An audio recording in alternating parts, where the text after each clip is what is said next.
A whopping 195 players have filed as early entry candidates for the 2024 NBA draft. But who are the best returners to college basketball? Find out next on Locked On NBA Big Board.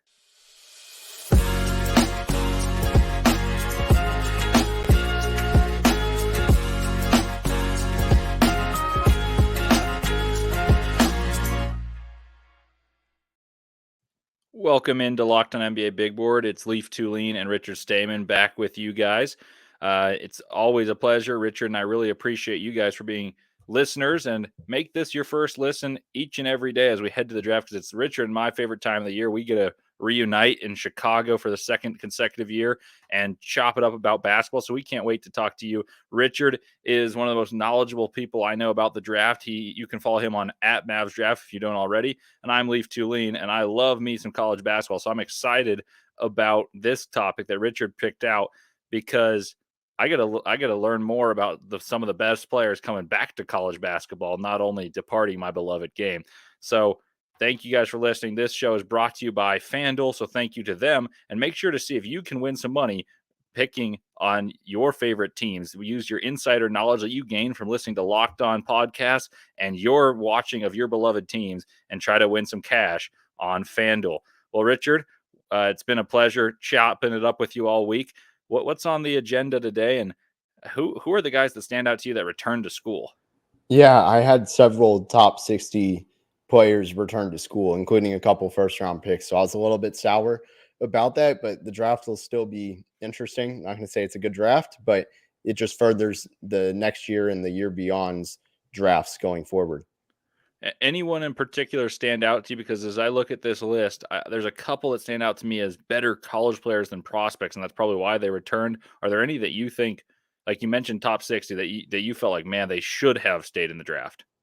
Kwame Evans. I think being a freshman, I think he could have been first round pick. I had him a first round grade. I had him top 25 on my board. I think just that 6'8", that archetype of he just does so many different things. The shooting upside is there despite bad shooting percentages. I think he's somebody that easily could have been just a first round pick and benefited from staying in the draft. I agree with that one. I didn't have him as high as you did, but his skill set did make me think, okay, that guy belongs at the next level. Like, there were games in which he was able to take over with his combination of length and fluidity, and you don't say that too often about freshmen, because it's kind of becoming an older player's game, especially in high level college basketball with the transfer portal. He came in as a big time recruit. His role on the team was not ever defined. It switched often. At the end of the year, Oregon played through two players and two players alone, but he was a guy that I think, should he get more opportunities, could have thrived. What do you like most about his game, and what do you kind of expect from him coming back to college? Yeah, I mean he's one of the sharpest minds I think in college basketball among lower classmen this year. So I think that's really the advanced tool, right? Is like he is so smart, he's adaptable. There were concerns, I've heard this both from the last game in the tournament and then also just from people who are plugged in high school and saw him at Montfort. But he was a little bit passive at times. I think that's the big turnoff. Um, but I do think there is just so much to like in terms of his adaptability, that feel for the game, how he can really make everyone around him better. I think he's a first round talent because of that. At 6'8", like you can just do so many different things. It's the ideal height for that. Yeah, I like what he brings to the table. The one concern I would have if I were Kwame Evans is, well, what's a surplus in the next year's draft? A lot of lengthy, versatile wings. Is he going to get lost in the shuffle and pushed further down? Even considering he could improve, he probably will improve. But this year's class didn't have as many of those high upside wings, maybe more high floor wings. So that would be my concern for him. Kwame Evans was a highly regarded recruit, for those of you who don't know, and so he's one of those guys to me that if he had stuck in the draft, could have been picked off of. Well, he was really good in high school and he put up all right numbers. Maybe we can bet on his upside. I think that'll still be his pitch next year, but hopefully you have more production at the collegiate level as well. Yeah, I agree with that. He's somebody who he's not going to be an All-American by any means in college, but he is somebody that he just such a good connector in the NBA that it's really valuable. Yeah, let's move on to another guy who I actually like that he returned to school, and I think he's primed to take a huge leap. And that's Mo Krivas from Arizona.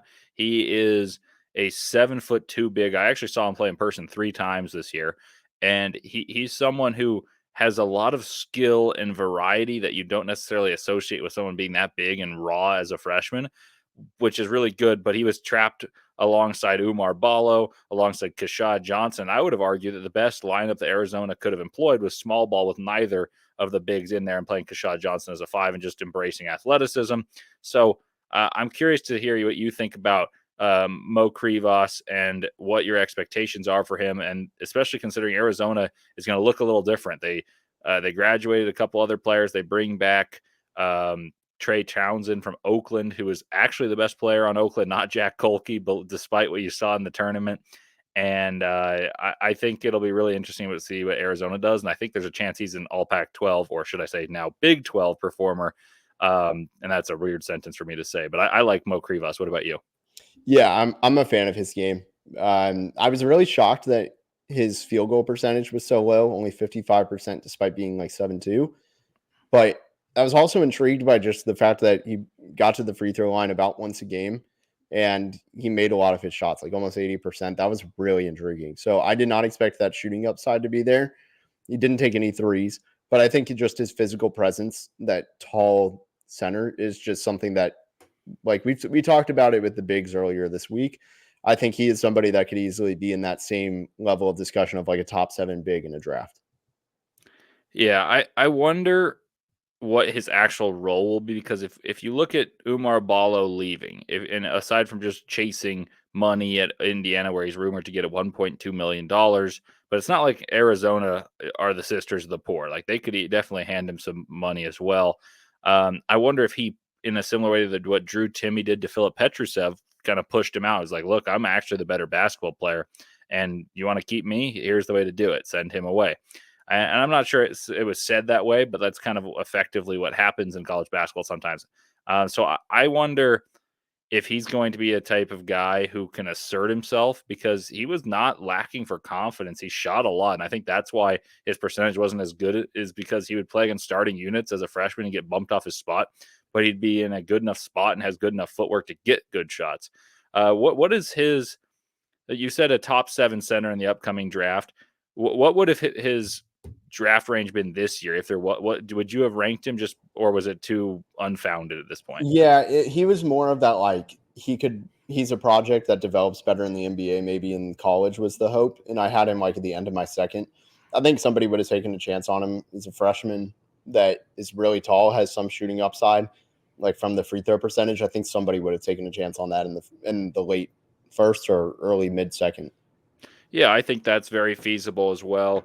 I expect him to be the starting center for Arizona next year. I expect him to play alongside Townsend and a bunch of guards that'll play really quickly. So he'll be in tip-top shape, racing up and down the floor, blocking shots. And I think his footwork and coordination were already good. I think it's just about strengthening his body and working on playing pick and roll as opposed to straight post up. So that's it for the first segment of guys. We've got a couple guards coming up that I'm really intrigued by. One of them was a former teammate of Mo Krivas at Arizona, who's found his way elsewhere and heading to the Big Ten, and Kylan Boswell, who was really well regarded coming in last year, but I kind of thought he was overrated, and he had a really good start to the year. Arizona was seen as the top team in the country, and then they fell off. So we'll talk about his draft prospects as a returner, along with a few other highly coveted guys out of high school who had interesting, tumultuous up and down seasons. But first, let me tell you about DoorDash. Want to make mom smile for Mother's Day? Like, you got to do that. Richard and I are going to the combine, so we may not be able to see our moms on those days, but we got to make sure we know that they're going to be smiling ear to ear, with whether it's flowers or surprise her with a gift from brands she loves delivered from the very same day with DoorDash. DoorDash is more than just great food delivery, as you've come to know and love. For instance, does mom have a sweet tooth? Is she a tech enthusiast, a beauty connoisseur, or is she outdoorsy? No matter what she's into, you can make her smile with a fruit or flower bouquet, makeup, tech gear, workout gear, and more. Shop with savings that would make her proud with a Dash Pass membership. You'll save with a $0 delivery fee and reduced service fees on eligible Dash Pass orders from eligible orders from Dash Pass merchants that meet the minimum subtotal. Other fees, including service fee, apply. Terms apply. Get all your Mother's Day gifts in one place. Get 50% off your next order up to $15 when you spend $15 or more on your next flour, convenience, grocery, or retail order now with code LOCKEDONNBA. That's LOCKEDONNBA. Order using DoorDash today. Terms apply.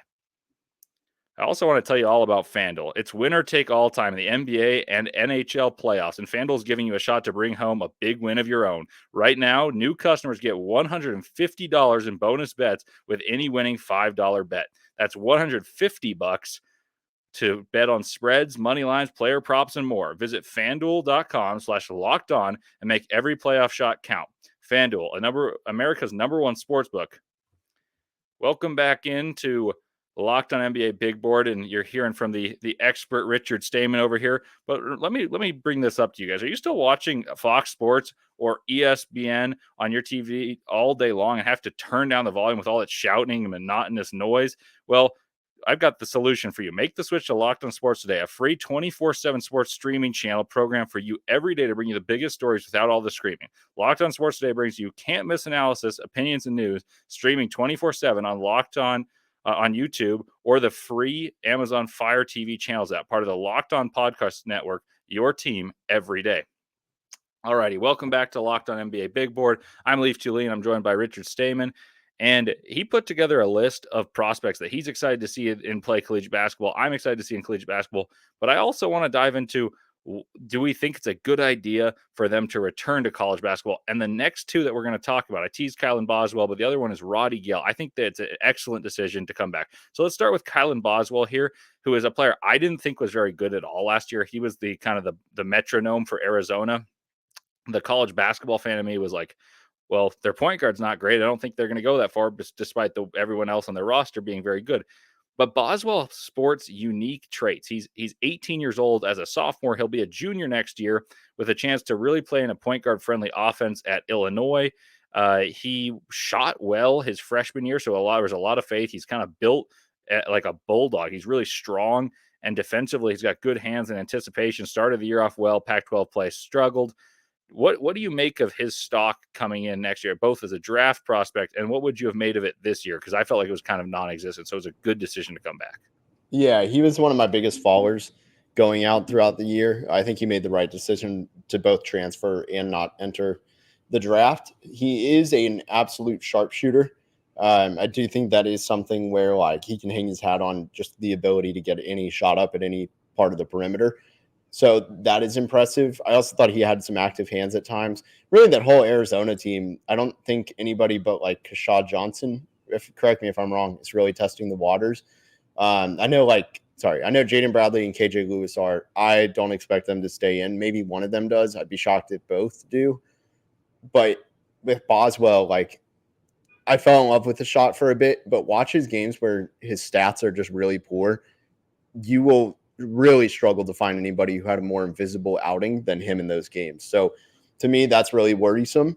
And I think that's what he's got to improve come really time at Illinois is, will he be able to do more than just blend in, stand out, and make everyone else around him better? Because that's really what it's going to come down to for him. Like, he could easily find a way to stick in the NBA if he can shoot. Like, he could be a Patty Mills type, and he also kind of has the look. I know a lot of people call him Patty Mills. That's not really his actual comparison, but it could be like his role. Yeah, I mean, I think his shot looks pretty. He's got a little bit wider base than maybe some, but I think his shot looks good. I think the biggest thing he needs to improve is being a true facilitator. And what I mean by that is not just, okay, he's going to run the offense. I want him to use his individual create. What it felt like at times is he would either be the recipient of a kick out and he'd shoot, or he'd pass the ball once and then he would stand there as a bystander on offense. Like, if you're a point guard I'm considering drafting in today's day and age where size is being so coveted and you lack that size, you really have to do excellent things with the ball and create for others or be an incredible perimeter defender. I think he's a pretty darn good perimeter defender at the collegiate basketball level, but he just lacks some of the stuff I associate with being a good point guard offensively. What do you think he needs to do? Like, maybe just like ideas numerically for what average he has to hit at Illinois for him to become a first round or maybe a early second round pick next year, and what we consider a loaded draft at this point. Yeah. So one of the appeals before the season was like you said, he's 18 years old, he's a shooter. But the thing is, he only averaged like 3.6 assists isn't bad, especially in the context that he had with Caleb Love, Jaden Bradley, a lot of that talent, but really becoming a point guard and not just somebody who's passing a lot. Like, if that makes sense, like you got to run the offense. I think that's the biggest thing. And then also just show that like the steals can be actual defense, be a good on ball defender, like even better. And then the most important thing though is, I mean, he's just got to make shots that aren't jumpers. Like he doesn't he's scared of the rim. Like that is, to me, he would shy away like from even floaters at times, and that is extremely worrisome. Yeah, they play with really good pace at Arizona as well, so it's surprising that his transition, like the way that he would get out in transition, didn't allow him to get to the rim, much less create a lot of assists for others at the rim. And I'm not saying long throw ahead passes. I'm saying ones where he creates the advantage by whether it's a 2-on-1, a 3-on-2, manipulating the defense, attacking closeouts. I just didn't see much of that. And I saw tons of Arizona, like I mentioned about Krivas. I saw Boswell play 3 times in person, and I was unimpressed. And like I said, I think they really needed a true steadying point guard. And it's hard to ask an 18-year-old to do that. So I'm not trying to come off as overly critical, but if you're going to be an NBA prospect as he was regarded, you have to have that appeal. And I think Arizona played better when Jaden Bradley was in the game than they did with Kylan Boswell. Let's move to another guy who's actually switching allegiances between one school in a rivalry to the other. And I know you've been high on him. I actually first heard of him when listening to you talk on a podcast about 2.5 years ago, actually. And that's Rody Gayle. He was at Ohio State. He is transferring to play under Dusty May at Michigan. I'm excited because Rody Gayle to me could be what Janelle Davis and Elijah Martin, a combination of what those two guys did at FAU. I think that's a role that he'll have, but I'll turn it over to you, Richard. Take us through what you like about Rody Gayle, because you've been talking about him for years, and this year was his coming out party. Yeah, I saw him a lot in high school, both through the AAU circuit as well as I'm blanking on what school he played at, but just his like high school team. He's a really good rebounder for a guard. I think he's really smart and like I buy the passing. I think he's very deceptive. He uses pass fakes, things like that. Like I think there's a lot there. The jump shot seems really projectable. He has a really good floater. It's a giant killing move. The big thing for me though is like he still shies away from scoring at the rim. It's the exact same thing as like Kylan Boswell in that way. Like you got a really good jump shot. Can you be a 3-level scorer? Because he's got 2 of the levels I think pretty locked down. But part of it also had to do with the fact that he was balancing Bruce Thornton on his side. Like there were some other like just the roster wasn't a super great fit for him. I think at Michigan it could be like now that he's entering a blank slate, kind of choosing his fate. I think that could help him a lot more and be that top 50 recruit that he was out of high school, looking more like that every single night. Yeah, I think that's likely. I'll break some numbers down for everyone. So he averaged 13 and a half points per game. He shot The one concern I would say is in a larger role, he shot worse. He shot 28% from three as opposed to 43% as a little used freshman. His minutes per game nearly doubled, 31 as compared to 16. He shot 45% from the field, so he showed impressive slashing ability both his freshman and sophomore year. The shot was the difference. And then he rebounded the ball. Like you said, that's a big appeal. He had nearly 5 boards per game. And I thought he did a good job on defense. I think Ohio State asked him to do a lot, and it was slightly uncomfortable at times to create. But that's not what you'd ask him to be. Tell me if this is a weird comparison. I kind of see him a little bit like Alec Burks in the sense that he goes to the rim hard when he does, but there's a lot of shying away, and it's like, okay, I'm going to stop in the mid range and make a difficult one. But when he does go to the rim, he's got the explosiveness, and when he kind of jackknifes it up and puts it on reverses, they're not necessarily super easy, but he goes to the rim and uses his athleticism well. His rebounds, you see that athleticism defensively, you see that athleticism. Where would you have taken him had he stayed in this year's draft? Because I think he's the most draftable player. I know you said Kwame Evans. I personally liked Rody Gayle a little bit more. Where would you have taken him had he stayed in the 2024 NBA draft? Yeah, I would have taken him in the second round. I just think with a guard, it's a little bit more saturated of a field than like what Kwame Evans does.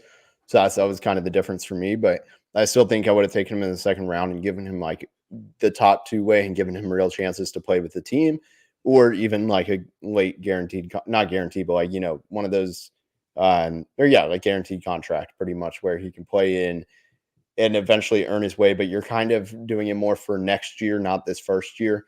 Ultimately, I think he made a good decision by going back. Selfishly, I kind of wanted to see him in a weaker draft, have a better chance to get drafted, but also if he does really well at Michigan, he has a even better chance, I would say, actually, at a better draft stock overall. And that leads me really well into the next question I had is, at Michigan, I mentioned that he could play the Janelle Davis or the Elijah Martin role. What do you anticipate him doing, whether numerically or just like, is he going to have some all-conference representation in the Big Ten next year under Dusty May? And what do you want him to improve the most in order to be considered for the first round as a junior coming out next season, probably? Yeah, I think really it comes down to just aggression at the rim. That was my big note, was I was like, there's two things. Scoring at the rim was kind of weird because he would shy away from contact finishes. I want to see that change. Like, you can't be a scorer and shy away in the NBA. That's just, that doesn't work. And then on top of that, just passing along the baselines, I felt like there were some inconsistencies in that regard, where sometimes he would only shoot or his passes were inaccurate. So really working on that as a drive-in kicker, I think that's a really helpful tool to just boost that stock as a combo playmaker. I'm with you. I think those are the two skill sets. Obviously, you'd like him to shoot better than 28% this past year, but I think that'll regress naturally after he shot 42% as a freshman.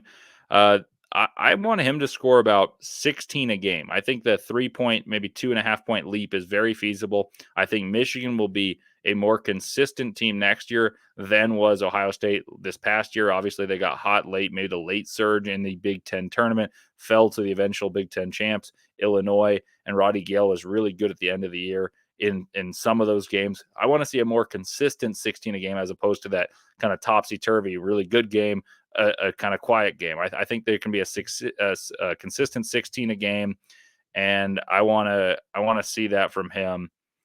And I also want to see him take pride as being the defensive stopper. Obviously, there's a couple good defenders on Ohio State's backcourt, but I want to see him use his athleticism and impress scouts saying, look, if you don't want me to be the scorer, uh, I want you to defend, and I'm going to show scouts I'll defend and rebound, play my way onto the NBA court without being the scorer that I've been kind of touted as at different times.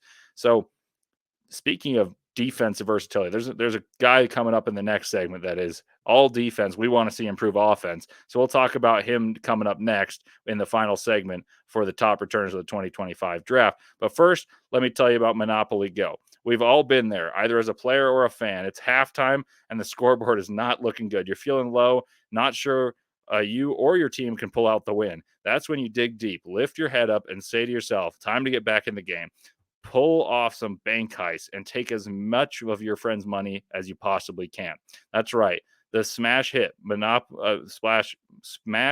mobile game Monopoly Go lets you compete with your friends to get the most riches and the biggest empire. It's the Monopoly you love and you loved as a little kid, and we all did, but it's on your phone, even more accessible than it was at home on the board games. Anytime, with tons of new twists, including leaderboards to compare your progress to your buddies. So Richard and I, when we play, Richard, I'm taking you down, and I'm going to make sure to flaunt it too.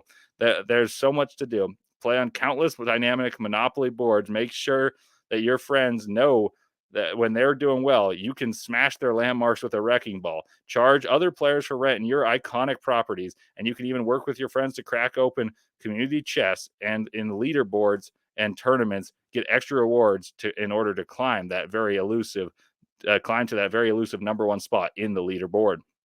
So get back out there, put on your game face, and download Monopoly Go now on the Apple Store or Google Play, and it's all free. So welcome back to Locked On NBA Big Board. Leif, Thulin, and Richard Stayman. We talked about some guys we thought we wanted to play a little more defense last segment. Well, these guys are great defensively, and we'll start with a big name, Dillon Mitchell. Richard and I saw him. We both talked to him in person, interviewed him at last year's combine. He came back to Texas, which we thought he maybe could have played his way into being drafted last year. Had he shut it down early after hitting a three, playing aggressively. We thought it was admirable. He played in the second scrimmage. Well, he went back to Texas. Texas was a bit of a topsy-turvy train this year. They made it to the second round, I guess technically the third round, but the second round of actual games in the tournament. He played mostly big this year, And I don't think that was necessarily good for his draft stock, but I think it was necessary for Texas. You are a man who lives in Texas right now. You probably saw a lot of him. What would you say he worked on and got better at from this past year? And what does he further need to improve in order to be drafted next year? Yeah, I would say the number one thing he worked on was definitely that jump shot. That had to be the biggest criticism and feedback that he got, to say, like, hey, if you want to be in the NBA, you got to be able to shoot. Like, you're not big enough to be a center. You got to be able to shoot. Like, that's it. You can be a power forward maybe, but right now the shot is still far away. Like, you got to respect him for working on it. But one of the most telling things I think that happened this season was there was a game, I want to say it was against UCF, where he took a mid-range jump shot and the broadcasters go, whoa, extending his range. And that says so much about Dillon Mitchell's jump shot and just how far away it is, that when you're taking a 20-footer, the broadcasters are saying you're extending your range. The biggest thing he has to work on, really, though, I actually think this is more important because it's such a middle layer that you have to get before you can properly utilize that jump shot. Like, it doesn't matter if you're doing this wrong. And that is his floor vision. Like, a lot of the times when he's at the rim, he misses the corners right in front of him. Like, he'll look at them, but it won't register because he's so focused on taking the shot at the rim. Again, UCF game, that game had a ton of scouting notes for me. It was pretty prevalent. It happened multiple times where he'd stare at the corner. You'd even hear on the broadcast the player clapping, asking for the ball, and he would still go up with it, not registering that somebody was calling for the ball. So that floor vision first, and then the jump shot down the road is what needs to be worked on. Yeah, I think there's a legitimate case for Mitchell that he is going to be a small ball 5 next year, but I think if you were to play the 5, you're going to need to be a short roller. Like, I know he can be a lob threat because boy can he jump, but you need to pass out of the short roll in order to be a smaller 5. But I also think the other thing I would work on is I wouldn't say ball handling, but just being more adept at having the ball and dribbling into handoffs or attacking the rim off a few dribbles, as opposed to just being a 1-2 step dunk guy. And so you don't even need to make a ton of threes. You need to be serviceable enough with the ball in your hands for the other team to respect you, regardless of what spot you're put in. Texas, I don't think, was a very good spot for him last year. I applaud the loyalty to stay with a program that kind of, you had an up and down season your freshman year, you stayed the sophomore year, and you got better in some aspects. But they had a lot of bigs that played on the interior. Their guards weren't good shooters anyway. And you look at it, it's like a ball dominant guard in Asmus, a player who is a slasher in Hunter. Cunningham and Weaver are not great shooters. Both like to be near the rim. Dessou's your best offensive player, but he's a mid post guy. So where's Dillon Hunter going to play? Dillon Mitchell going to play? Excuse me. And the same went for Tyrese Hunter. You're not going to get many options, being kind of the odd ones out there who are defensively oriented, but your rest of your team is scores in the places that you'd rather be. So I'd like to see him become more adept dribbling the basketball. I think obviously the shot needs to improve. And then rebounding the ball, he's good, but I think he can take it to another level using his smarts of the game. He's a guy that's really intelligent. We spoke with him, and I remember telling Richard as we went to dinner after we interviewed that batch of players, I was like, that guy is really insightful and wants to learn the game. Learn the angles of the game, rebound with more than just the athleticism, soaring in the air, kind of positionally improve. Because I think if you're a really good rebounder, there's a way to make an NBA roster using your rebounding. So I'll ask you the same question I asked you about Rody Gayle. What does he have to do to improve his stock next year for what is a better big guy and wing draft? Like, how is he going to be drafted as a junior when he likely would have been a lower pick as a sophomore, leading him to come back? Yeah, I mean, like I said, the decision making 100% is going to be big, but no team is going to draft him as an upperclassman that can't shoot, that's under 6'10". Like, it's plain and simple. I agree. I think that's the case. Would you have taken him this year? Yeah, I would have taken him at the end of the second. Okay. And what do you think numerically, and just a rough shot, what do you think his stats will have to be in order to get him in that top 45 that he probably desires to be, rather than being at the very tail end of this year's draft? Yeah, so the most important things I would say are double-digit scoring. He was really close this last year. Same rebounding, a little bit more defensive stats. Like, he's got the label of being too good of a defender to only have 1-1. So I think he needs to get even like 1.5 would be big. But on top of that, the free throw percentage is the most important. That needs to go up, and then take a 3 a game. It's straight that. Like, any shooting indicators, stronger defense, and just a little bit more scoring at the rim, I think that'll help a ton.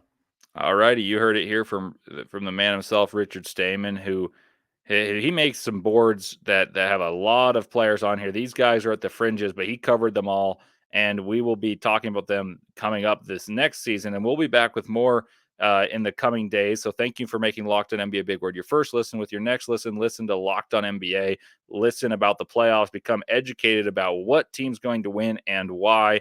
And we appreciate you guys listening to the future of the NBA as we discuss the upcoming 2024 NBA draft, as well as we touch on the ever exciting 2025 NBA draft like we did today. So thank you for listening, and we'll be back with you later this week. Signing off for Leif, Thulin, and Richard Stayman.